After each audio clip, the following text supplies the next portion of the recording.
Hay una pregunta que me ha perseguido durante mucho tiempo. Una pregunta que, si te digo la verdad, me quita el sueño en las noches más oscuras, en esos momentos en que la vida parece desmoronarse y la fe parece tan frágil como una vela encendida en medio de una tormenta. Y la pregunta es esta: ¿hasta dónde serías capaz de llegar por amor a Dios? ¿Hasta dónde llegarías tú, que me estás escuchando ahora mismo, si te dijeran que tienes que elegir entre renegar de Cristo o perder todo lo que tienes, todo lo que amas, incluso tu propia vida? No te pido que respondas ahora. Te pido algo más difícil: que escuches esta historia hasta el final. Porque al final de este relato, algo en tu corazón va a cambiar. Y no lo digo como una promesa vacía, no lo digo como una frase de introducción para enganchar tu atención. Te lo digo porque la historia que voy a contarte hoy es de esas que marcan, de esas que dejan una huella que no se borra, de esas que te hacen mirar tu propia vida con ojos completamente nuevos.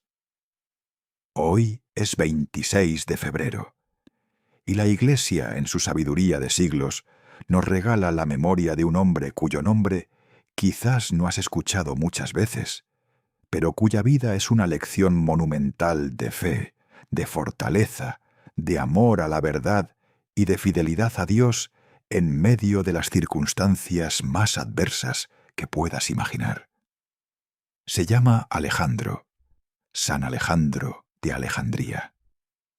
Y aunque su nombre no suene tan familiar como el de otros santos más populares, su historia es tan profunda, tan rica, tan llena de matices y de enseñanzas, que me atrevo a decirte que pocas vidas de la Iglesia primitiva pueden competir con la suya en términos de impacto espiritual, teológico y pastoral. Antes de que sigamos, si estás aquí por primera vez y te gustan las historias de fe profunda, de santos que vivieron el Evangelio hasta las últimas consecuencias, suscríbete al canal. Aquí te traigo cada semana testimonios como este, historias que no encuentras en los titulares del mundo, sino en los corazones de quienes han amado a Dios con toda su alma. Dale al botón de suscripción, activa la campanita para que no te pierdas ningún video. Y si este relato te toca el alma, compártelo con alguien que necesite un poco más de fe hoy. Porque hay personas a tu alrededor que están pasando por momentos muy oscuros, y a veces una historia como esta es exactamente lo que necesitan para recordar que Dios no abandona a los suyos. Ahora sí, siéntate cómodamente. Respira hondo. Porque vamos a viajar juntos al siglo IV de la era cristiana, a una ciudad que era el centro del mundo conocido, a una época en que la Iglesia enfrentaba uno de los peligros más grandes de su historia, no desde afuera, sino desde adentro. Y en medio de todo ese tumulto, de toda esa confusión y ese dolor, hay un hombre que se levanta firme como una roca, que no cede ni un milímetro cuando la verdad está en juego, que sufre, que llora, que ora, que lucha, y que al final de sus días puede decir con plena certeza que vivió y murió fiel al Señor que lo llamó. Ese hombre es Alejandro, y su historia comienza mucho antes de que él naciera. Para entender a San Alejandro de Alejandría, hay que entender primero el mundo en el que vivió. Y ese mundo era Alejandría, una ciudad que en el siglo III y IV de nuestra era era algo así como lo que hoy podría ser Nueva York, Londres y Roma juntas, multiplicadas por la intensidad espiritual y filosófica de una era en que los seres humanos todavía creían que las ideas podían cambiar el mundo. Porque en Alejandría las ideas sí cambiaban el mundo. Esa ciudad, fundada por Alejandro Magno en el siglo IV a.C., se había convertido en el epicentro del pensamiento humano. Allí estaba la gran biblioteca, ese edificio mítico que contenía el saber de toda la humanidad conocida. Allí convivían griegos, judíos, egipcios, romanos, persas, gentes de todas las naciones y de todas las filosofías. Allí se debatían las ideas más profundas sobre la naturaleza de la realidad, sobre el origen del universo, sobre el alma humana, sobre Dios. Y en ese contexto vibrante, fascinante y peligroso, el cristianismo había echado raíces muy profundas. La tradición dice que fue el mismo evangelista Marcos quien llevó el Evangelio a Egipto y quien fundó la Iglesia de Alejandría. Desde entonces, esa iglesia había crecido, había sufrido persecuciones terribles, había dado mártires gloriosos al reino de los cielos, y había producido algunos de los teólogos y pensadores más brillantes de toda la historia cristiana. Nombres como Clemente de Alejandría, Orígenes, Dionisio de Alejandría. Hombres que usaron la filosofía griega para articular las verdades del Evangelio de una manera que el mundo intelectual de su tiempo pudiera comprender. En ese ambiente, en esa ciudad de ideas y de fe, nació y creció el hombre que hoy nos ocupa. No conocemos con exactitud la fecha de su nacimiento, pero los historiadores sitúan sus primeros años en la segunda mitad del siglo III. Alejandro creció en un mundo en que ser cristiano podía costarte la vida, en que el emperador de turno podía, de un día para otro, decretar una persecución y hacer que los soldados arrastraran a los creyentes a los estadios para diversión del pueblo, en que el martirio no era una posibilidad lejana, sino una realidad cotidiana, una amenaza que vivía en el corazón de cada familia cristiana. Y sin embargo, y esto es lo que me parece tan revelador, en ese ambiente de peligro y de oscuridad, la fe cristiana no retrocedía, avanzaba. La sangre de los mártires, como decía Tertuliano, era semilla de nuevos cristianos. Cada vez que el poder romano intentaba aplastar al movimiento, brotaban nuevas flores de fe en los lugares más inesperados. Y Alejandría era quizás el lugar donde esa paradoja se vivía con más intensidad. Pienso en el joven Alejandro, creciendo en ese ambiente, bebiendo desde niño las historias de los mártires, aprendiendo a rezar en comunidades que se reunían en casas privadas con el corazón en la mano, sabiendo que en cualquier momento podían ser delatados. Pienso en cómo esa experiencia temprana de la fe, puesta a prueba, debe haber forjado en él un carácter extraordinario. Porque hay algo que he aprendido meditando la vida de los santos. La adversidad, cuando se vive desde la fe, no destruye el alma, la templa, la hace más fuerte, más profunda, más capaz de amor. Y quiero que te preguntes algo en este momento. ¿Cómo está siendo templada tu fe ahora mismo? ¿Qué prueba, qué dificultad o qué momento de oscuridad está siendo el yunque sobre el que Dios está forjando en ti algo más hermoso de lo que imaginas? Porque a veces, cuando estamos en medio del sufrimiento, nos parece que Dios nos ha abandonado, que la prueba no tiene sentido, que sería mejor que todo fuera más fácil. Pero la vida de Alejandro nos dice otra cosa. Nos dice que las pruebas más duras son las que producen los caracteres más luminosos, y que Dios nunca desperdicia el dolor de quien confía en Él. Alejandro recibió una educación excepcional. En Alejandría, la escuela catequética era famosa en todo el mundo cristiano. Era un lugar donde la fe y la razón dialogaban sin miedo, donde los grandes maestros enseñaban no solo las verdades del Evangelio, sino también filosofía, retórica, lógica, ciencias naturales, todo puesto al servicio de la comprensión más profunda del misterio de Dios. Y el joven Alejandro bebió de esa fuente con una sed que no se apagaba. Sus contemporáneos hablan de un hombre de inteligencia prodigiosa, de memoria extraordinaria, de capacidad de análisis que dejaba boquiabiertos a sus interlocutores. Pero lo que más llama la atención en los testimonios que tenemos de él no es su inteligencia, es su corazón, su capacidad de unir el rigor intelectual con la ternura pastoral. Su modo de ser, a la vez sabio y cercano, exigente con la verdad y misericordioso con las personas. Ese equilibrio, esa síntesis entre la cabeza y el corazón, entre la doctrina y la compasión, entre la firmeza y la ternura, es quizás el regalo más grande que San Alejandro dejó a la Iglesia. Y es una lección que necesitamos desesperadamente en nuestros tiempos, en una época en que a veces parece que la Iglesia tiene que elegir entre ser fiel a la verdad o ser misericordiosa con las personas, como si esas dos cosas fueran contradictorias.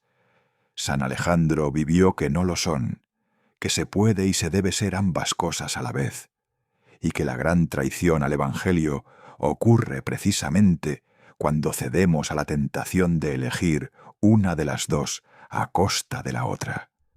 A medida que Alejandro fue creciendo en la fe y en el conocimiento, fue ganándose la confianza de la comunidad cristiana de Alejandría.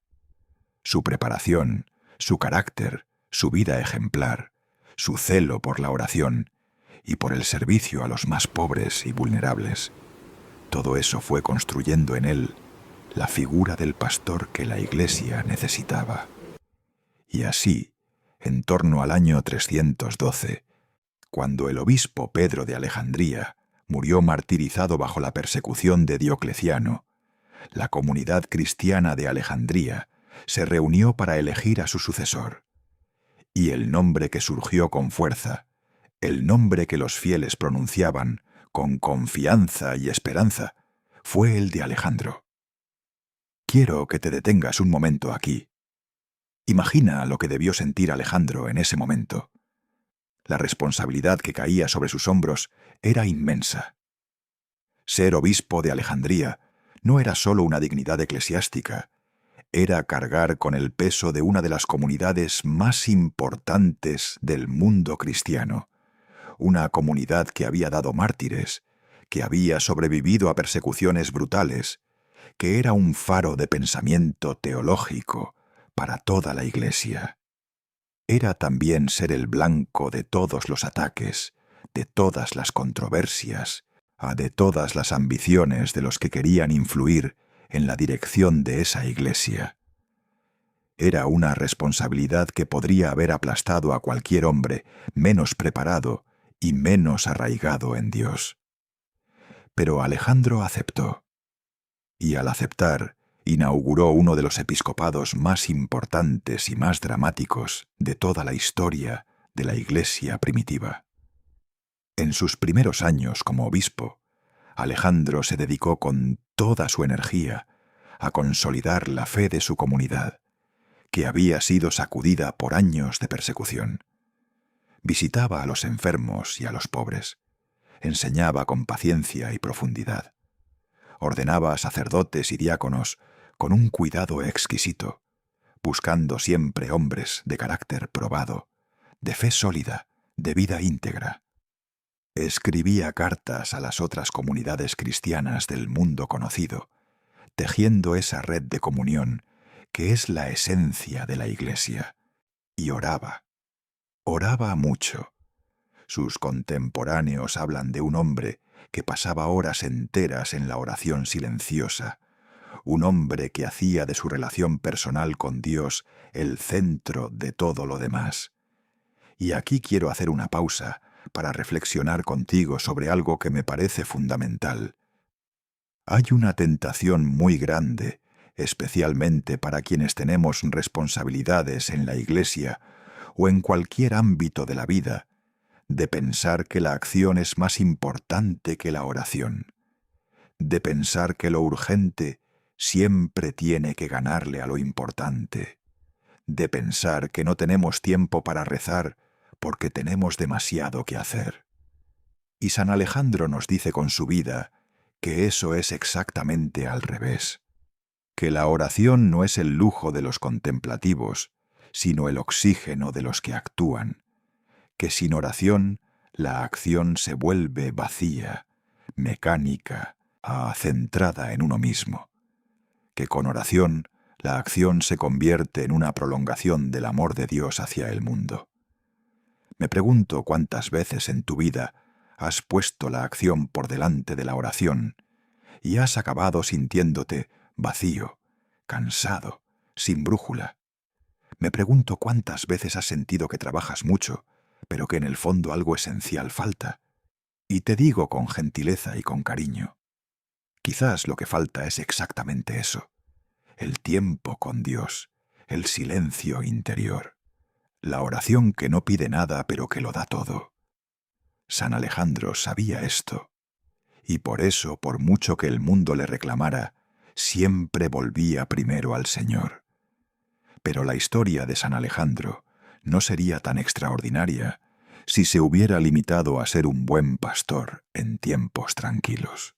Lo que hace de él una figura verdaderamente monumental en la historia de la fe es lo que ocurrió a partir de, aproximadamente, el año 318. Ese año, en la iglesia de Alejandría, comenzó a predicar un sacerdote llamado Arrio, y la predicación de Arrio iba a desencadenar la crisis más grave que la iglesia había enfrentado desde sus orígenes. Una crisis que no venía de fuera, de persecutores paganos o emperadores hostiles, sino de adentro, del corazón mismo de la comunidad cristiana. Arrio era un hombre brillante. No lo voy a negar. Era elocuente, carismático, con una capacidad extraordinaria para comunicar ideas complejas de una manera que el pueblo ya no pudiera entender y, lo que es más peligroso, aplaudir. Había estudiado en Antioquía, había viajado por el mundo cristiano, había absorbido influencias filosóficas diversas, y de todo ese caldo intelectual había destilado una doctrina que sonaba razonable, que parecía respetuosa con el misterio de Dios, pero que en el fondo vaciaba al cristianismo de su esencia más profunda. La doctrina de Arrio, que después sería conocida como el arrianismo, se puede resumir de esta manera: Jesucristo no es verdaderamente Dios. Es la primera y más noble de las criaturas creadas por Dios Padre. Es superior a todos los demás seres. Es el instrumento a través del cual Dios creó el universo, pero no es de la misma naturaleza que el Padre. En las famosas palabras que los arrianos usaban como lema y que se convirtieron en el grito de guerra de una de las herejías más poderosas de la historia, el Hijo es. Hubo un tiempo en que el Hijo no era. Quiero que te detengas a entender la gravedad de esto, porque a primera vista, o puede sonar como una disputa filosófica abstracta, como una discusión de teólogos sobre conceptos que no tienen nada que ver con la vida real. Pero no lo es. Si Jesucristo no es verdaderamente Dios, entonces la encarnación no es lo que la Iglesia siempre ha proclamado. Entonces la redención no funciona de la manera en que los cristianos han creído desde el principio. Entonces la salvación que Cristo ofrece es la obra de una criatura, no la iniciativa de Dios mismo bajando hasta nosotros por amor. Y si eso es así, entonces la fe cristiana pierde su fundamento más radical, su razón de ser más profunda, su motivo de esperanza más indestructible. Porque el corazón del Evangelio, la buena noticia que cambia todo, es esta: Dios mismo se hizo hombre. El Creador del universo, el Señor de todo lo que existe, amo eligió voluntariamente vaciarse de su gloria, tomar nuestra naturaleza, vivir nuestra vida, sufrir nuestro dolor, cargar con nuestros pecados, morir nuestra muerte y resucitar para que nosotros también pudiéramos vivir para siempre. Eso es lo que el Evangelio proclama. Eso es lo que la Iglesia ha confesado desde los apóstoles. Y si Jesucristo no es verdaderamente Dios, eso se convierte en una bella historia, pero no en una verdad salvadora. Alejandro entendía esto con una claridad meridiana. Y cuando comenzó a escuchar las predicaciones de Arrio y a ver el entusiasmo con que algunos fieles las acogían, sintió en lo más profundo de su alma que algo esencial estaba en juego. No era una cuestión de orgullo intelectual, no era una disputa de poder entre él y Arrio, no era el afán de imponer su autoridad sobre un sacerdote díscolo, era algo mucho más serio. Era la fidelidad a la verdad que los apóstoles habían recibido de Cristo y que la Iglesia tenía la misión de custodiar y transmitir intacta a cada generación. Y aquí me encuentro con una de las lecciones más importantes de toda esta historia. Alejandro no reaccionó con rabia ni con desprecio. No se apresuró a condenar sin escuchar. Primero convocó a Arrio a un diálogo fraterno, privado, donde le invitó a explicar sus posiciones y donde él, con paciencia y con rigor, le mostró los problemas teológicos que planteaba su doctrina y la contradicción que suponía con la fe transmitida desde los apóstoles. Alejandro creía en el diálogo, creía en la posibilidad de que el error se corrigiera desde la comprensión más profunda de la verdad. Creía en la misericordia pastoral que no condena a la persona, sino que busca salvar al hermano del precipicio hacia el que camina sin saberlo. Pero Arrio no cedió. Y no solo no cedió, sino que comenzó a difundir sus ideas con mayor intensidad, ganando seguidores en Alejandría y en otras ciudades del Mediterráneo. Los obispos de otras iglesias comenzaron a tomar partido, unos a favor de Arrio, otros en contra. La controversia se extendía como un incendio en pradera seca, y Alejandro se vio obligado a actuar con mayor decisión. En torno al año 318 o 320, Alejandro convocó un concilio local en Alejandría, al que asistieron unos 100 obispos de Egipto y de Libia. En ese concilio, tras un examen detenido de las doctrinas de Arrio y de su obstinación en mantenerlas a pesar de las correcciones recibidas, se tomó la decisión de excomulgar a Arrio y a sus seguidores. No fue una decisión fácil. No fue una decisión que Alejandro tomara con ligereza o con frialdad. Las fuentes nos dicen que fue una decisión dolorosa, acompañada de oración, de lágrimas, de la conciencia aguda de que excomulgar a un hermano es siempre un fracaso, siempre un último recurso, cuando todos los otros medios han sido agotados.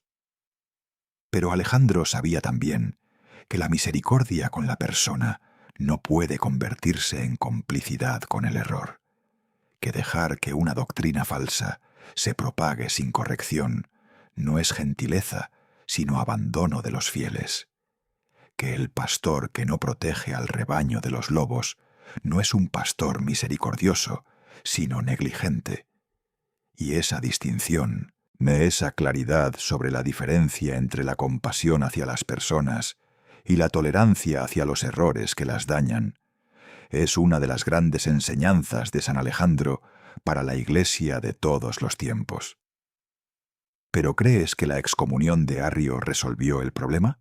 No. Lo multiplicó. Arrio no se quedó quieto.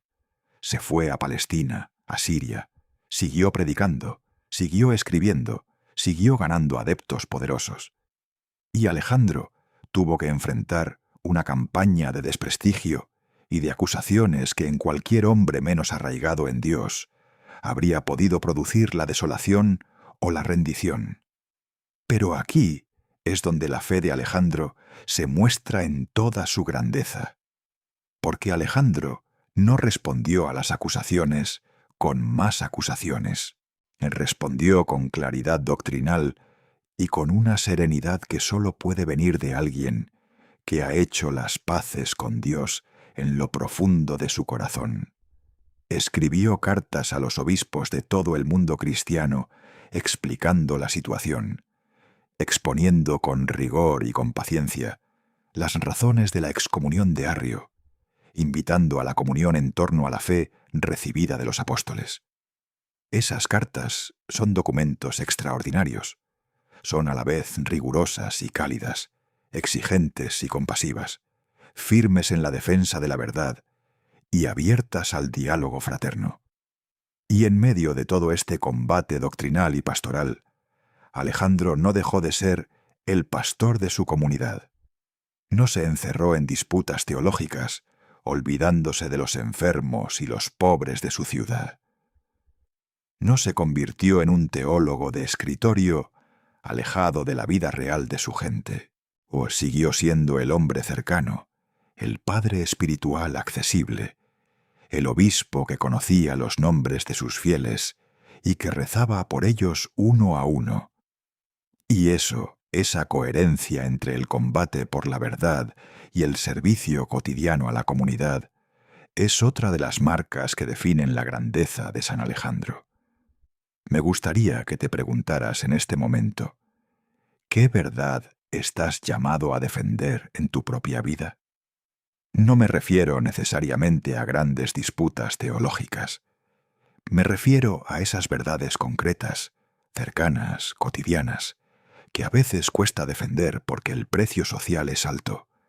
La verdad sobre la dignidad de cada persona humana. La verdad sobre el valor de la familia. La verdad sobre la diferencia entre el bien y el mal, que nuestra cultura tiende cada vez más a borrar. La verdad sobre tu propia vida y no sobre lo que eres llamado a ser y hacer. Alejandro nos enseña que defender la verdad no es una opción para los valientes, sino una responsabilidad de todos los que han recibido el don de conocerla. Y nos enseña también que se puede y se debe hacer con caridad, con paciencia, con respeto a las personas, incluso cuando se les contradice. La crisis arriana siguió creciendo, y el escenario político cambió de manera decisiva cuando en el año 324 Constantino se convirtió en el único emperador del Imperio Romano, reunificando bajo su autoridad un vasto territorio que había estado dividido durante décadas. Constantino era un gobernante pragmático, con una visión política excepcional, que había reconocido en el Edicto de Milán del año 313 la libertad religiosa de los cristianos y que veía en la Iglesia un instrumento potencial de cohesión para su imperio. Y cuando vio que la controversia arriana estaba dividiendo a la Iglesia y por lo tanto amenazando la unidad del imperio, decidió intervenir. Constantino intentó primero una solución de compromiso. Envió a Alejandro y a Arrio una carta personal, escrita por su consejero eclesiástico Osio de Córdoba, pidiéndoles que dejaran de lado sus disputas y se reconciliaran en nombre de la unidad. La carta revelaba que Constantino no comprendía bien la profundidad teológica de lo que estaba en juego. Para él era una disputa entre dos hombres inteligentes que se obstinaban en sus posiciones, a una disputa que podía resolverse con un poco de buena voluntad y de espíritu conciliador. Alejandro respondió con respeto, pero con firmeza. No era una cuestión de orgullo ni de ambición personal. Era una cuestión de verdad. Y la verdad no se puede resolver por compromiso cuando lo que está en juego es su esencia misma. Esta respuesta de Alejandro me parece de una actualidad impresionante, porque vivimos en una cultura que tiende a pensar que en toda disputa la solución está siempre en el término medio, en el compromiso, en la aceptación mutua de posiciones encontradas. Y a veces eso es sabio. Pero hay momentos en que el término medio es una mentira disfrazada de prudencia. Hay verdades que no admiten compromisos a la baja sin dejar de ser verdades. Ante él, fracasó de la mediación privada. San Constantino convocó un concilio de toda la Iglesia, el primero en la historia, que se reunió en Nicea, en Asia Menor, en el año 325. El concilio de Nicea es uno de los eventos más importantes de toda la historia cristiana, uno de esos momentos en que el Espíritu Santo actúa de manera visible, a través de la debilidad humana, para preservar la integridad del Evangelio. Y Alejandro fue uno de sus protagonistas principales. Imagina la escena. Obispos de todo el mundo conocido llegando a Nicea desde todos los rincones del imperio, desde Egipto y Libia, desde Siria y Palestina, desde Asia Menor y Grecia, desde Italia y España, desde Persia y las fronteras más lejanas del mundo cristiano. Muchos de ellos llevaban en su cuerpo las marcas de las persecuciones, ojos sacados, miembros mutilados, cicatrices de torturas sufridas por confesar a Cristo. Y ahora, en un giro histórico sin precedentes, se reunían convocados por el propio emperador, en un ambiente de libertad y de solemnidad que habría sido impensable solo pocos años antes. Alejandro llegó a Nicea como una figura de gran autoridad y respeto. Era el obispo de la sede que había comenzado toda la controversia, el pastor que había tenido el valor de confrontar a Arrio cuando otros callaban, el teólogo que con más claridad había articulado las razones por las que la doctrina arriana era incompatible con la fe cristiana. Pero llegó también acompañado de alguien que iba a ser, en cierta manera, más importante que él mismo en el desarrollo de los debates conciliares. Ese alguien era un joven diácono llamado Atanasio, un joven de poco más de 20 años, de baja estatura, pero de una energía y una determinación que asombraban a todos los que lo conocían. Atanasio era el secretario y el discípulo más brillante de Alejandro, el hombre que había bebido de él la pasión por la verdad y la fidelidad al misterio de la Encarnación. Y en Nicea, Atanasio iba a brillar con una luz propia que anunciaba ya el papel monumental que estaba llamado a jugar en la historia de la Iglesia. Los debates del Concilio de Nicea fueron intensos, a veces apasionados, a veces técnicos hasta el extremo. Arrio y sus seguidores presentaron sus posiciones con toda la habilidad retórica de que disponían. Los defensores de la fe tradicional, con Alejandro y Atanasio a la cabeza, respondieron con argumentos que eran al mismo tiempo filosóficamente rigurosos y profundamente enraizados en la Escritura y en la tradición apostólica. Y al final, después de semanas de debates, el concilio llegó a una conclusión que iba a definir la fe cristiana para todos los siglos venideros. Esa conclusión se articuló en el credo que conocemos como el Credo Niceno.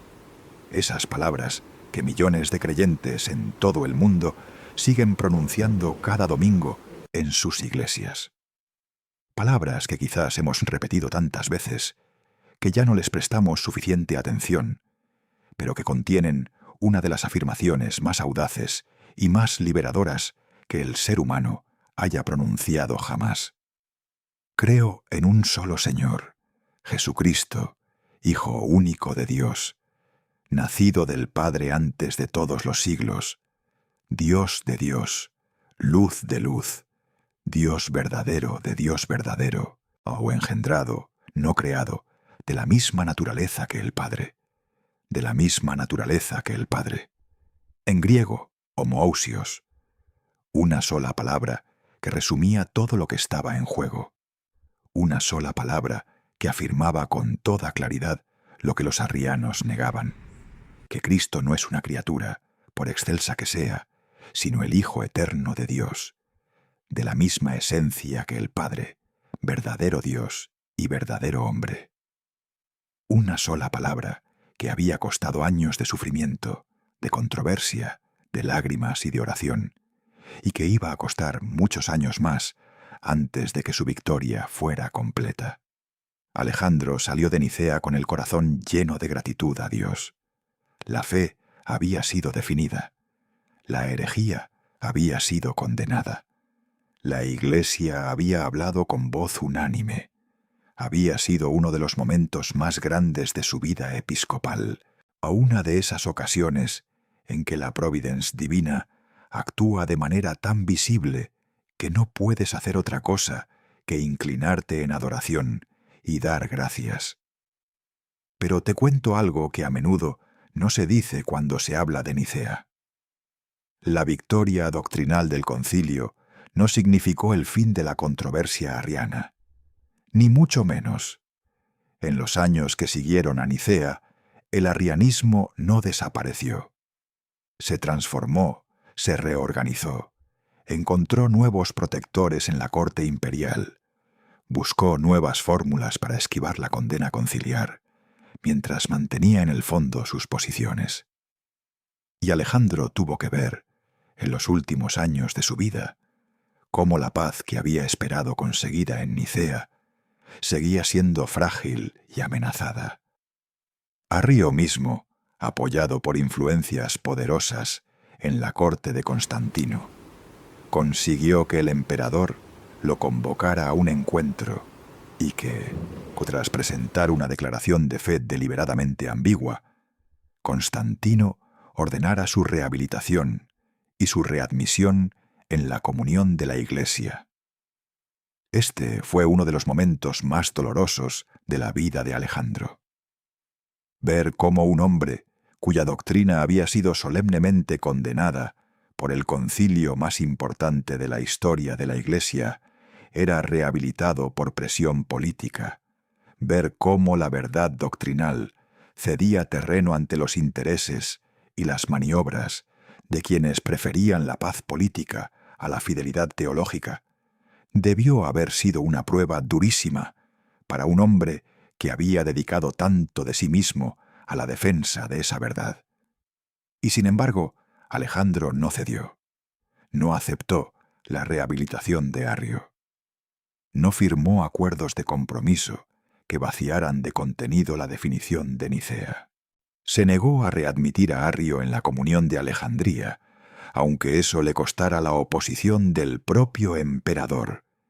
Y siguió orando, siguió escribiendo, siguió enseñando, siguió siendo el pastor fiel de su comunidad, sabiendo que al final no es el poder político el que decide las cuestiones de verdad, sino el Espíritu de Dios que guía a su Iglesia. Cuentan las fuentes que, en los días inmediatamente anteriores a la fecha en que estaba prevista la readmisión pública de Arrio en Alejandría por decreto imperial, Alejandro se encerró en oración en la iglesia de su ciudad y suplicó a Dios que antes de que eso ocurriera, antes de que la verdad definida en Nicea fuera pisoteada públicamente, Dios interviniera. No pedía la muerte de su enemigo, pedía la protección de la verdad. Pedía que la Iglesia fuera preservada del escándalo. Y cuentan que esa noche, de manera súbita e inesperada, Arrio murió. Las circunstancias de su muerte fueron consideradas por muchos en aquella época como una intervención providencial de Dios. No me corresponde a mí juzgar los caminos de la providencia divina. Dios actúa de maneras que superan nuestra comprensión y nuestras categorías. Pero lo que sí me atrevo a decir es que la oración de Alejandro en aquella noche es una imagen poderosa de lo que es la fe verdadera.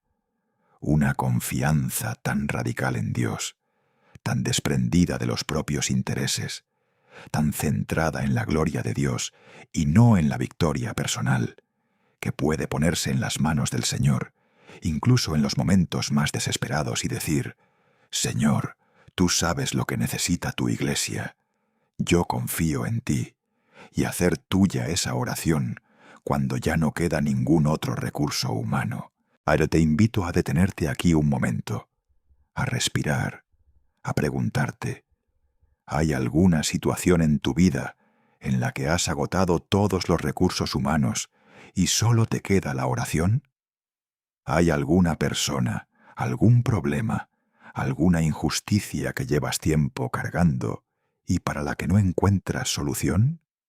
Alejandro te dice hoy, desde la profundidad de su experiencia, que no hay situación que esté más allá del alcance de la oración confiada, que Dios no es el Dios de los recursos abundantes, sino el Dios de los finales de camino, que su hora llega siempre, aunque no sea nuestra hora preferida. Ya por estas fechas, Alejandro era un hombre mayor, gastado por años de combate episcopal, de controversia doctrinal, de responsabilidades pastorales incesantes. Pero en él no hay la amargura del que ha sufrido mucho y se ha quedado solo. Hay la serenidad del que ha aprendido a confiar. Hay la ternura del que ha amado mucho y sigue amando. Y hay la claridad del que sabe que su tiempo en esta tierra está llegando a su fin y que el encuentro con el Señor, que ha servido y amado durante toda su vida, está cerca. En los últimos meses de su vida, Alejandro hizo algo que es quizás el legado más concreto y más duradero que dejó a la Iglesia. Preparó a su sucesor. El hombre que él eligió para sucederle en la sede de Alejandría era ese joven diácono que le había acompañado a Nicea, ese hombre de pequeña estatura y de corazón enorme que ya había demostrado en el concilio su dominio de la teología y su indomable firmeza en la defensa de la fe. Atanasio. San Atanasio de Alejandría, que iba a convertirse en uno de los santos más grandes de toda la historia cristiana, o el defensor de Nicea por excelencia, el hombre que pasaría décadas en el exilio por no doblar la rodilla ante el arrianismo triunfante. Alejandro reconoció en Atanasio al hombre que Dios había preparado para el tiempo que se avecinaba, y en lugar de sentir celos de su brillantez o miedo de su independencia de criterio, lo amó, lo formó, lo promovió, lo defendió y al final lo eligió como su heredero espiritual. Esa generosidad, esa capacidad de reconocer los dones de Dios en el otro y de ponerse a su servicio, aunque eso signifique quedar en segundo plano, es una de las marcas más hermosas de la santidad de Alejandro. ¿Cuántas veces en la iglesia, en las familias, en las comunidades, en los grupos de trabajo, hemos visto lo contrario? Hemos visto líderes que aplastaban a quienes eran más brillantes o más capaces que ellos, por miedo a ser eclipsados. Hemos visto maestros que no formaban discípulos para no tener competidores. Hemos visto pastores que preferían rebaños dependientes a comunidades maduras, porque la dependencia alimenta el ego y la madurez lo amenaza. Alejandro hizo exactamente lo contrario. Y en esa elección, en esa renuncia al protagonismo en favor del bien de la Iglesia, brilla quizás con más fuerza que en ningún otro momento su verdadera grandeza. San Alejandro de Alejandría murió el 26 de febrero del año 328. Había sido obispo durante más de 15 años. Había vivido el final de las grandes persecuciones romanas.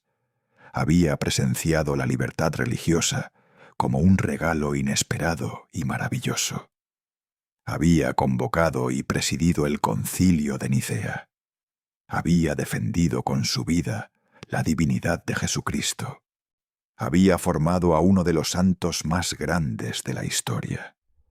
Y había muerto en paz, rodeado de su comunidad, en la ciudad que lo había visto crecer y a la que había dedicado toda su vida. Las fuentes que tenemos de su muerte nos hablan de una escena de profunda serenidad. Un hombre que no tiene miedo de encontrarse con Dios, porque ha vivido toda su vida tratando de serle fiel. Un hombre que en sus últimos momentos piensa no en sí mismo, sino en su rebaño, en las personas que deja, en el trabajo que queda por hacer. Un hombre cuya última oración es de gratitud, porque ha tenido el privilegio de servir al Señor en un tiempo extraordinario y difícil, y ha podido hacerlo con la gracia que el mismo Señor le proveyó. Y aquí, en este punto de la historia, sí quiero detenerme contigo para reflexionar sobre algo que me parece absolutamente central para entender la vida de San Alejandro y lo que ella puede significar para nosotros hoy. Hablamos mucho en nuestra cultura de la autenticidad, de ser fieles a uno mismo, de no renunciar a los propios valores. Y todo eso está bien, en la medida en que apunta a algo verdadero, que hay algo en el interior de cada persona que no puede ser traicionado sin que la persona misma quede dañada en lo más profundo. Pero San Alejandro nos muestra que la autenticidad más profunda no es la fidelidad a uno mismo en el sentido individualista en que nuestra cultura lo entiende, sino la fidelidad a la verdad que nos ha sido confiada. La fidelidad al Dios que nos ha creado y que nos llama a algo más grande que nuestros propios proyectos y ambiciones. O Alejandro podría haber cedido. Podría haber encontrado una fórmula de compromiso con Arrio que le hubiera ahorrado años de conflicto y de tensión. Podría haber optado por la paz institucional a costa de la claridad doctrinal. Podría haber dicho, en el fondo, son solo palabras, conceptos filosóficos. ¿Para qué divide la Iglesia por una disputa de teólogos? Y muchos de sus contemporáneos le presionaron en esa dirección. Incluso el propio emperador, el hombre más poderoso del mundo conocido, le presionó en esa dirección. Pero Alejandro sabía que no eran solo palabras, que estaba en juego la identidad misma del Dios en el que la Iglesia creía, y que si ese Dios era rebajado de verdad eterna a criatura privilegiada, aunque fuera la más privilegiada de todas, entonces todo cambiaba. La salvación que Cristo ofrecía ya no era el abrazo de Dios mismo, sino la mediación de una criatura. El amor de Dios, que se hace carne, no era realmente Dios amando, sino Dios delegando el amor. Y esa diferencia no es una diferencia de matices, es una diferencia de fondo que lo cambia absolutamente todo. Y yo te pregunto, desde el corazón, con toda la seriedad de quien lleva años meditando estas cosas, ¿en qué te estás pareciendo hoy a Arrio? ¿Hay algún área de tu vida en que estás cediendo a la tentación de rebajar a Dios, de ponerle a una distancia manejable, de hacer de Él algo más pequeño que lo que realmente es, para poder seguir siendo el centro de tu propia historia? Porque esa es la tentación del arrianismo de todos los tiempos. No negamos a Dios, lo ponemos en su lugar. Un lugar importante, pero no absolutamente central. Ante un lugar donde no molesta demasiado, donde no cuestiona demasiado, donde no exige demasiado. Y San Alejandro nos dice que eso es exactamente lo que la fe cristiana no puede ser. Que el Dios del Evangelio no es el Dios de los lugares honoríficos, sino el Dios del centro absoluto. El Dios que no se conforma con ser una parte de nuestra vida, aunque sea la parte más noble y más espiritual. El Dios que quiere ser el fundamento desde el que vivimos todo lo demás. Y que el precio de esa centralidad es exactamente lo que pagó Alejandro. El conflicto con quienes prefieren un Dios más manejable, el sufrimiento de quien defiende algo que otros no quieren escuchar, la soledad de quien no cede cuando la mayoría cede. Pero también la paz profunda, indestructible, esa que no depende de las circunstancias externas, sino de la certeza interior de que estás donde debes estar, que estás haciendo lo que estás llamado a hacer, que tu vida, con todos sus sufrimientos y sus límites, está en las manos del Señor, que sabe lo que está haciendo. Quiero contarte algo más sobre San Alejandro, algo que a menudo queda en la sombra, porque el drama teológico de la controversia arriana tiende a eclipsar todo lo demás. Alejandro fue también un pastor extraordinariamente atento a los pobres y a los marginados de su ciudad. Alejandría del siglo IV era una ciudad con enormes contrastes sociales, una élite cultivada y poderosa, y una masa de personas pobres, esclavos, trabajadores sin derechos, extranjeros sin papeles, enfermos sin atención. Y Alejandro, como obispo, no solo se ocupó de la dimensión teológica y doctrinal de su ministerio, se ocupó también, con el mismo empeño y con la misma dedicación, de la dimensión caritativa. Organizó sistemas de ayuda a los pobres en toda su diócesis. Creó estructuras de acogida para los extranjeros y los peregrinos. Visitaba personalmente a los enfermos y a los presos.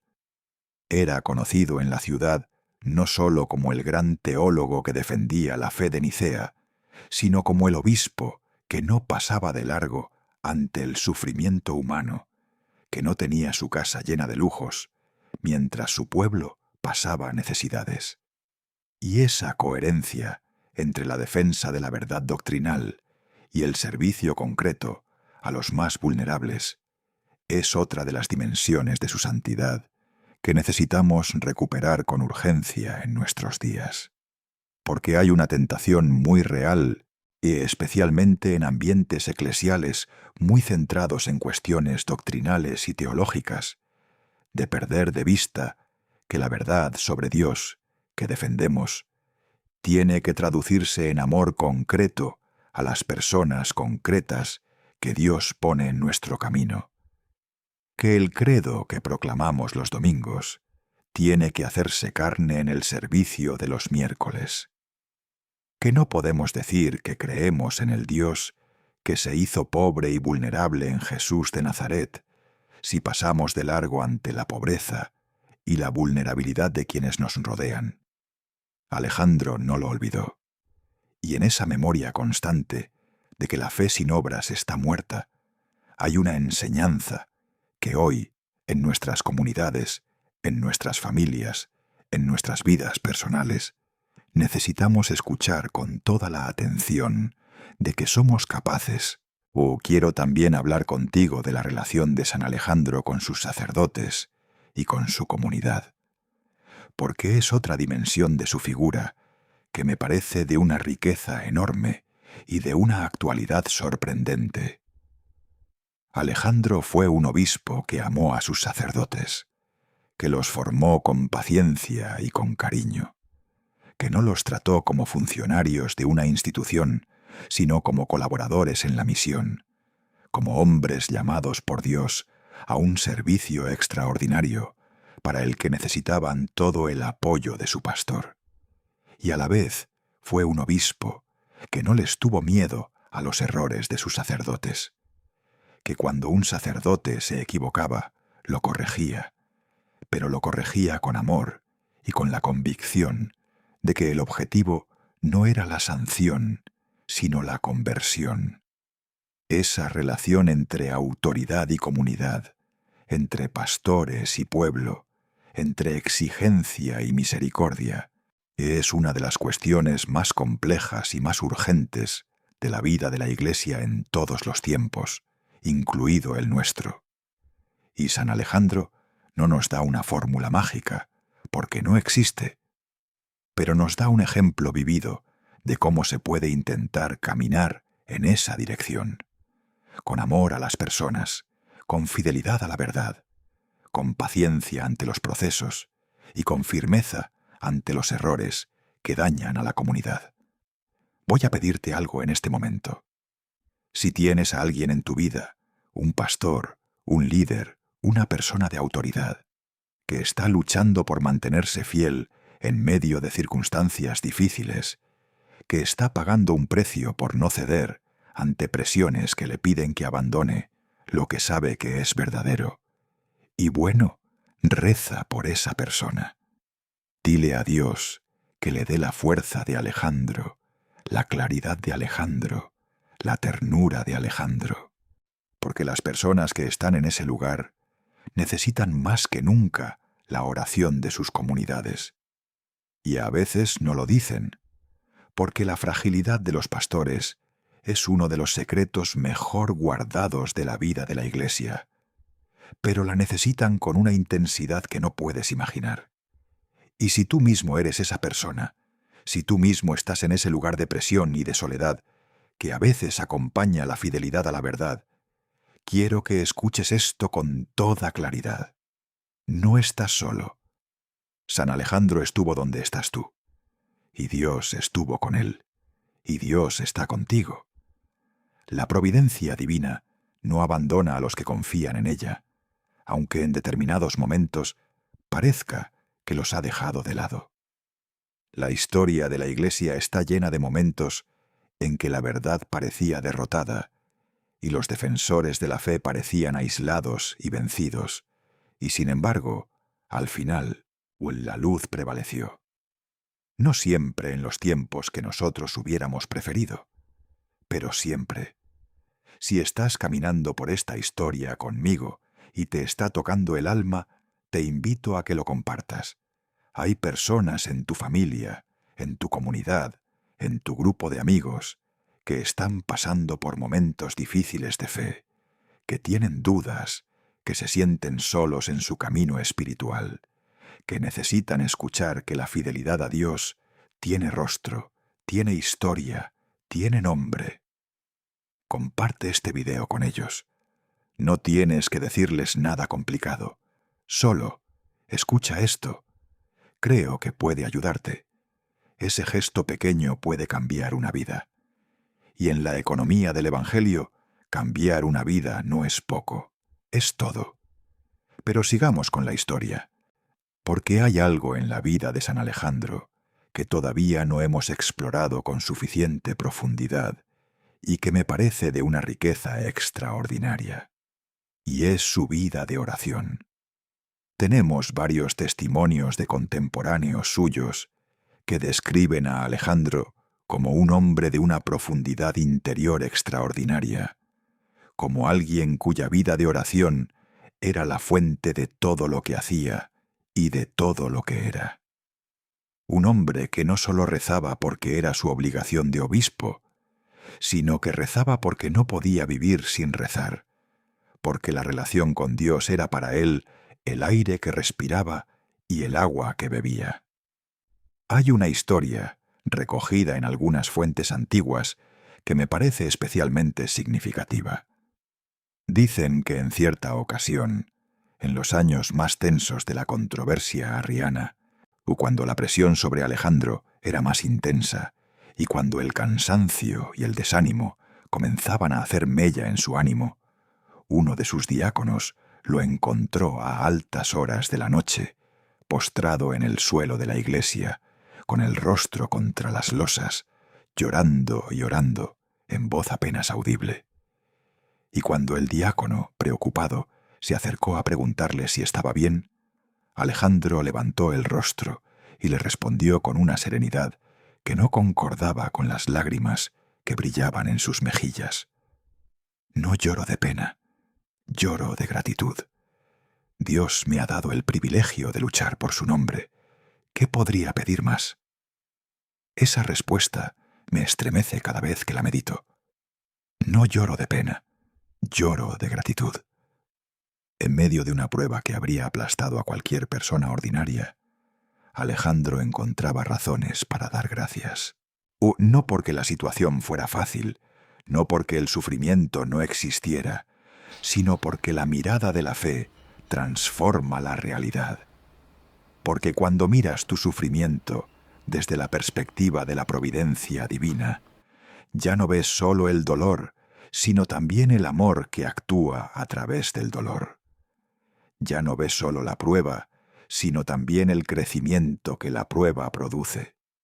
Ya no ves solo la oscuridad, sino también la luz que espera al final del túnel, una luz tan grande y tan luminosa que hace que todo el sufrimiento previo parezca pequeño en comparación. San Pablo lo dijo de manera perfecta en su carta a los romanos. Las aflicciones del tiempo presente no merecen comparación con la gloria futura que ha de manifestarse en nosotros. No es que el sufrimiento no importe, es que la gloria que espera es tan grande que el sufrimiento presente, a por real e intenso que sea, queda relativizado en su presencia. Y eso no es resignación ni conformismo. No es una manera de no hacer nada ante el sufrimiento injusto. Es exactamente al contrario. Es la fuente de la que emana la energía para luchar sin rendirse, para no ceder ante el desaliento, para seguir dando cuando todo invitaría a parar.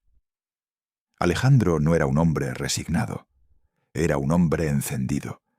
La gratitud que brotaba de su fe era el combustible de su acción. ¿Y tú? ¿Hay en tu vida una base de gratitud desde la que vives? No te pido que finjas que todo es perfecto, que hagas como si los problemas no existieran. Te pido algo mucho más radical y mucho más honesto. Puedes mirar tu vida con todas sus dificultades y sus fracasos y sus heridas y encontrar en ella razones para dar gracias. Puedes decir, como Alejandro, y aunque sea entre lágrimas: Señor, gracias por haberme dado el privilegio de vivir, de creer, de buscar tu rostro. Si puedes decir eso, aunque sea con dificultad, aunque sea apenas como un susurro, entonces tienes lo que necesitas para seguir adelante. Porque la gratitud es la puerta de entrada a la gracia, y la gracia es la fuerza de Dios actuando en nuestra debilidad para hacer posible lo que humanamente parece imposible. Quiero ahora llevar tu reflexión hacia algo que creo que es fundamental para entender no solo la vida de San Alejandro, sino la vida de todos los santos y, en última instancia, el significado de nuestra propia vida. Y es la pregunta sobre el legado. ¿Qué legado dejó San Alejandro? A nivel inmediato, dejó una iglesia de Alejandría fortalecida en la fe, ama con las estructuras necesarias para enfrentar los desafíos que vendrían. Dejó el concilio de Nicea, cuyo credo seguimos proclamando hoy. Dejó escritos teológicos que contribuyeron a clarificar la doctrina cristiana sobre la Trinidad y sobre la naturaleza de Cristo. Dejó una comunidad cristiana que había visto en él el ejemplo vivo de lo que es un pastor fiel. Y dejó a Atanasio, el discípulo que superó al maestro en fama y en sufrimiento, el hombre que fue exiliado 5 veces por no renunciar a la definición de Nicea, el que pasó décadas fuera de su sede episcopal, solo, perseguido, con el mundo entero aparentemente en su contra, y que sin embargo nunca cedió, porque había aprendido de Alejandro que la fidelidad a la verdad no tiene precio, el que resumió toda su vida en una frase que se ha convertido en uno de los lemas más inspiradores de la historia cristiana. Athanasius contra mundum. Atanasio contra el mundo. Pero ese Atanasio contra el mundo no habría existido sin el Alejandro que lo formó, sin el Alejandro que lo llevó a Nicea, sin el Alejandro que le mostró con su vida que se puede y se debe ser fiel a la verdad, aunque cueste todo. El legado de San Alejandro se prolongó en la vida de su discípulo, y el legado de Atanasio se prolongó en los capadocios, en Basilio, en Gregorio, en toda la tradición teológica que construyó sobre los cimientos de Nicea la comprensión cristiana de la Trinidad. Y ese legado llegó hasta nosotros, hasta este momento en que tú y yo podemos proclamar juntos el credo que fue definido en aquella sala de Nicea hace 17 siglos. O eso es el legado de San Alejandro. No lo verás en los titulares de la historia secular. No encontrarás su nombre en los libros de texto de las escuelas públicas. Pero en cada misa del domingo, cuando el sacerdote invita a la asamblea a proclamar su fe, y cuando millones de voces en todos los idiomas del mundo dicen creo en un solo Señor, Jesucristo, de la misma naturaleza que el Padre, en ese momento, en ese acto aparentemente simple y cotidiano, está el eco de la vida y del combate y de las lágrimas y de la oración de Alejandro de Alejandría. Y ahora te pregunto algo, con toda la seriedad y el afecto con que te he acompañado durante todo este tiempo. ¿Cuál será tu legado? No en el sentido grandioso y público que a veces imaginamos. No estoy hablando necesariamente de hacer historia o de cambiar el mundo en el sentido en que las redes sociales entienden esas palabras. Te estoy preguntando por algo más cercano y más profundo. ¿Qué dejarás en las personas que han caminado contigo?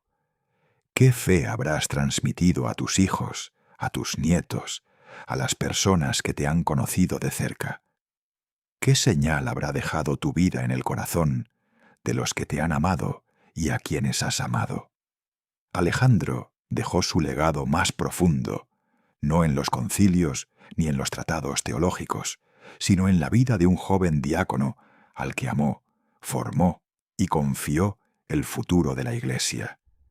Y ese diácono, convertido en obispo y en mártir del exilio, llevó ese legado hacia adelante con una fidelidad que honra tanto a quien lo recibió como a quien lo dio.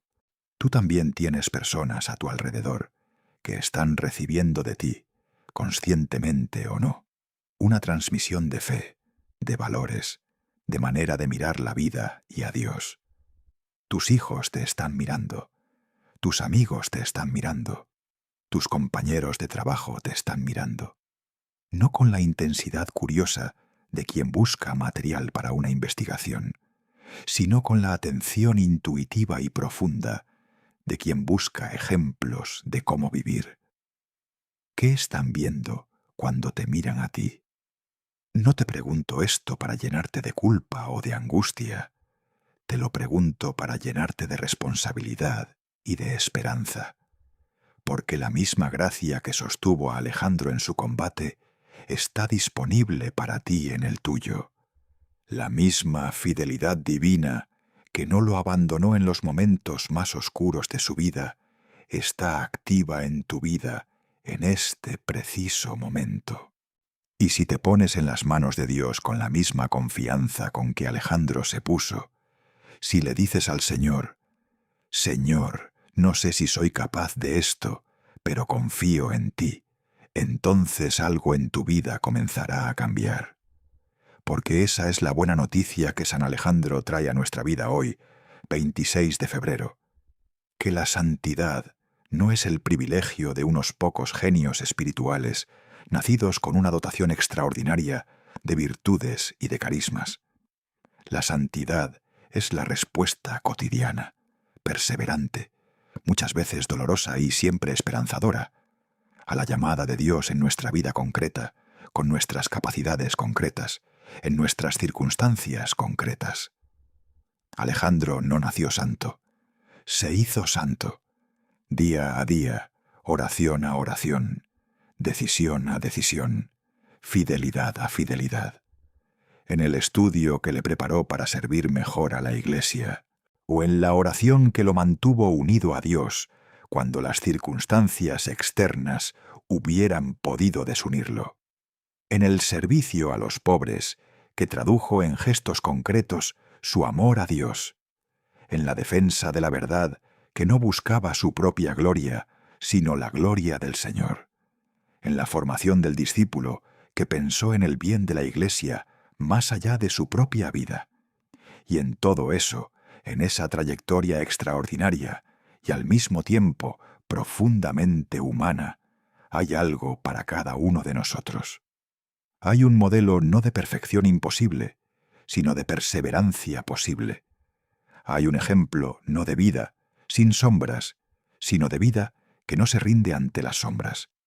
Hay una historia no de ausencia de sufrimiento, sino de sufrimiento transformado por la gracia en fuente de vida para muchos.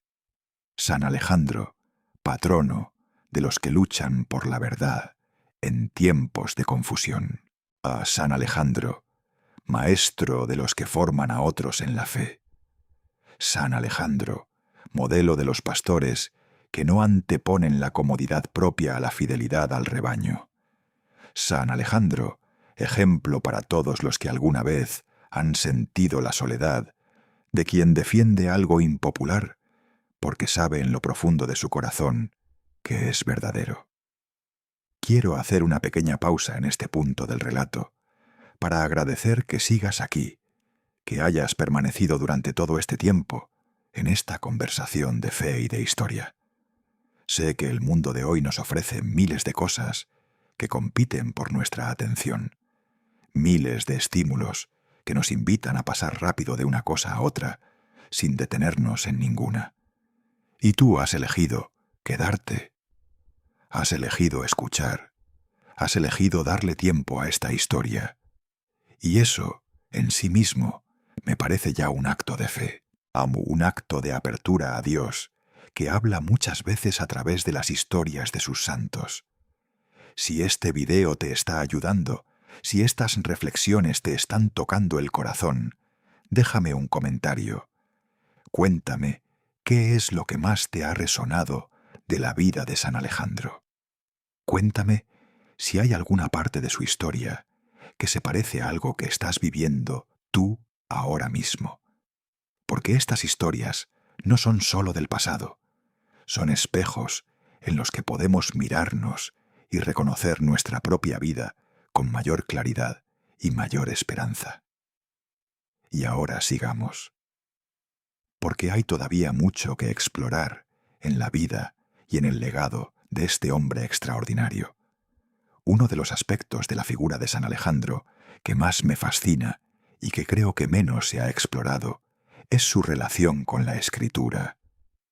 Alejandro era, ante todo, un hombre de la palabra, un hombre que había leído, meditado, orado y vivido los textos sagrados con una profundidad que se refleja en todo lo que escribió y en todo lo que enseñó.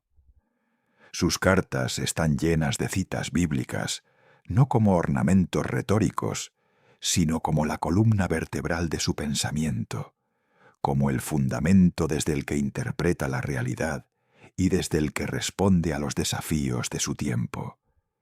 Y esto me parece de una importancia fundamental para nosotros hoy, porque vivimos en una época en que muchos cristianos conocen superficialmente la Biblia, cuando la conocen, en que la palabra de Dios se lee quizás en la misa del domingo, pero raramente se medita en la intimidad del hogar, raramente se convierte en la fuente desde la que se interpreta la vida cotidiana.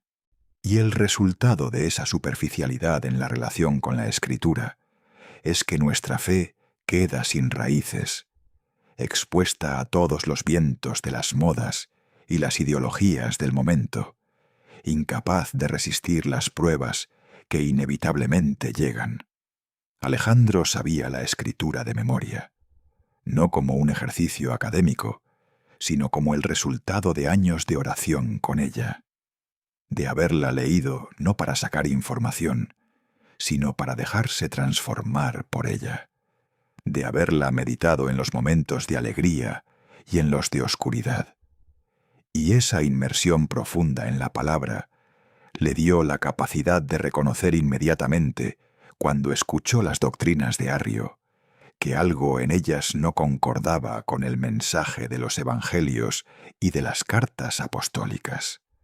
No era sólo su formación filosófica la que le permitía detectar el error. Era su intimidad con la Escritura la que le había dado un sentido espiritual fino, una capacidad de discernimiento que va más allá de los argumentos racionales. Y ese sentido espiritual que nace de la oración con la Escritura, es uno de los grandes dones que podemos cultivar en nuestra vida. No hace falta ser teólogo ni tener una formación académica extraordinaria.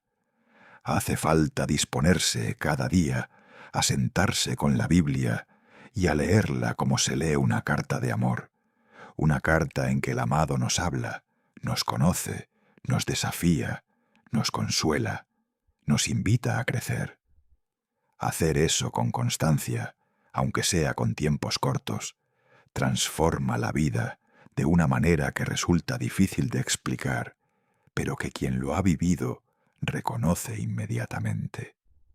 Hay también en la figura de San Alejandro una dimensión que podríamos llamar ecuménica, ni aunque ese término no existía en su época.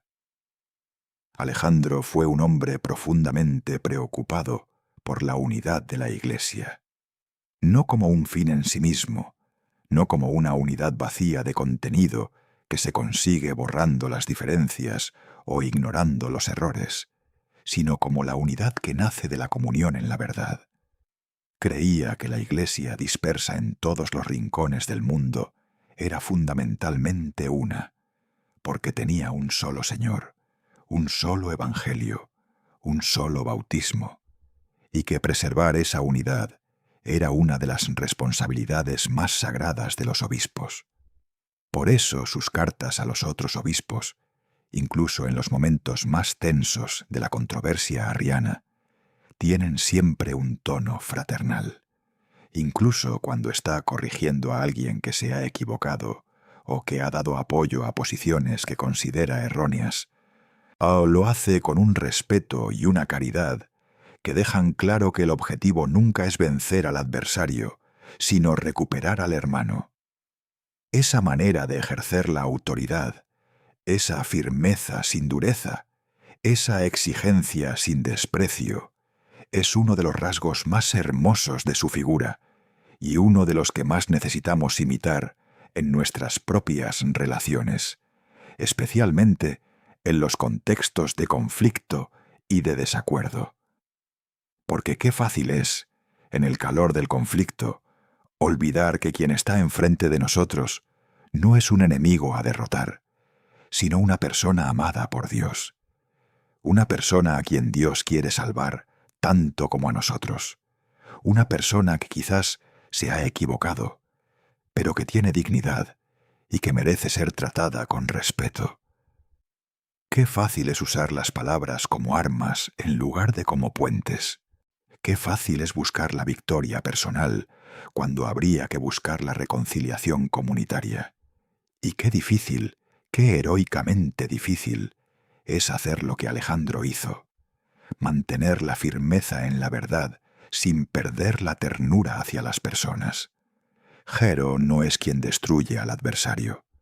Héroe, en el sentido cristiano, es quien encuentra la manera de ser fiel a la verdad, sin destruir a quien la niega, quien puede decir, estás equivocado, y no voy a ceder en esto, y al mismo tiempo, te amo y quiero que te salves.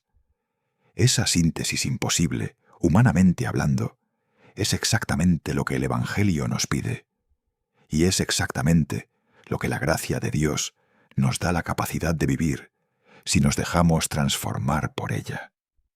Vamos ya acercándonos al final de este viaje. Un viaje que ha durado horas, pero que espero haya pasado de una manera que te haya dejado con más que cuando comenzamos. Con más fe, quizás. Con más certeza de que la historia de la Iglesia no es la historia de una institución, sino la historia de personas que amaron a Dios, y que ese amor los transformó en testigos de una esperanza que el mundo solo puede dar si lo ha recibido primero. Quiero terminar con una reflexión que me parece la más importante de todas las que hemos compartido hoy.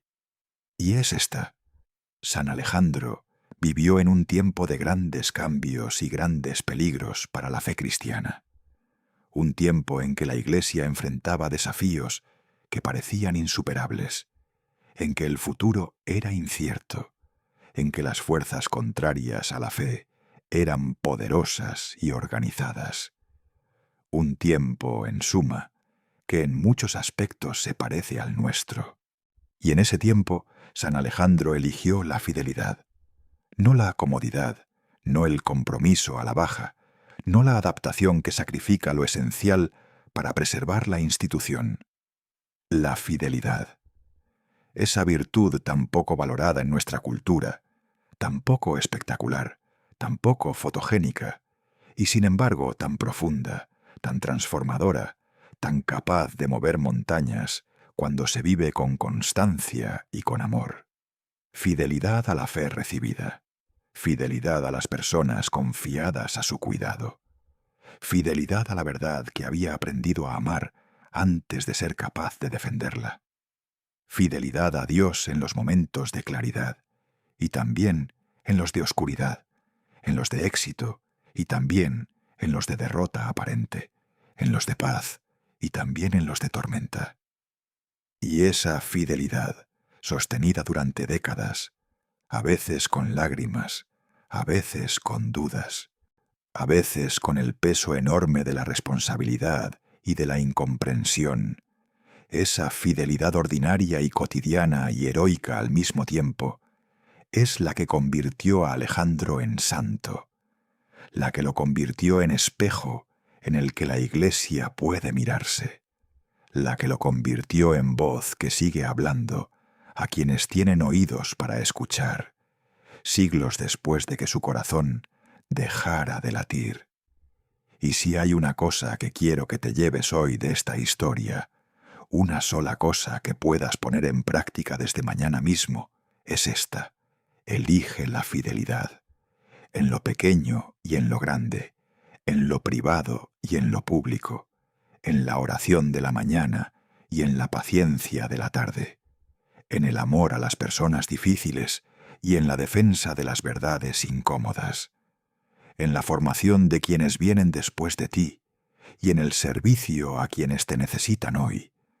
Elige la fidelidad, no porque sea fácil, no porque el mundo te lo vaya a agradecer, no porque vaya a protegerte de todas las pruebas y todos los sufrimientos, sino porque es lo que el Señor te pide, porque es el camino hacia la vida que no acaba, porque es la única manera de que cuando llegue el final de tu camino en esta tierra, puedas mirar atrás y decir, con la misma serenidad con que lo dijo Alejandro: he combatido el buen combate, he terminado la carrera, he guardado la fe.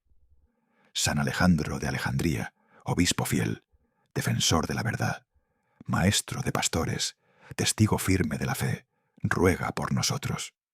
Ruega para que tengamos tu claridad sin tu soberbia, tu firmeza sin tu dureza, tu ternura sin tu debilidad, tu amor a la verdad unido siempre a tu amor a las personas.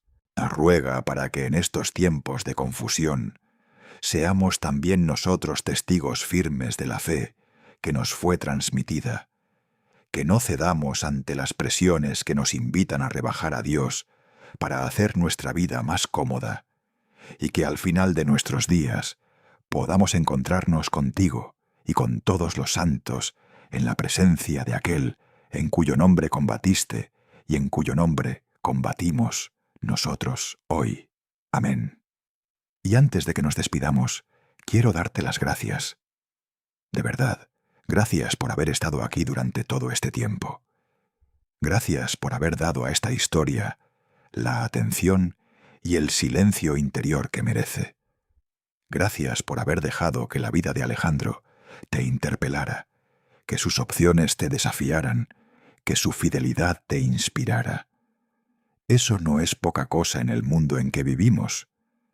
Si este video te ha tocado el corazón, y deja un comentario contándome qué es lo que más te ha resonado. Escribe una oración breve o una reflexión personal. Cuéntame cómo estás viviendo tú la fidelidad a Dios en tu vida de hoy. Esos comentarios no son para mí, son para la comunidad, para los hermanos y hermanas que llegan a este canal buscando aliento y que encuentran en los testimonios de otros exactamente lo que necesitan. Comparte este video con alguien que lo necesite, con alguien que esté pasando por una prueba de fe, con alguien que haya perdido el rumbo, con alguien que simplemente necesite escuchar que no está solo en su camino. Suscríbete al canal si todavía no lo has hecho, para que juntos sigamos conociendo la nube de testigos que nos rodea. Ame esos hombres y mujeres que vivieron el Evangelio hasta las últimas consecuencias y que desde el cielo nos animan a seguir adelante. Hasta el próximo video. Que el Señor te bendiga, te guarde y te llene de su paz. Y que San Alejandro interceda por ti hoy, mañana y todos los días de tu vida. Un abrazo enorme desde el corazón.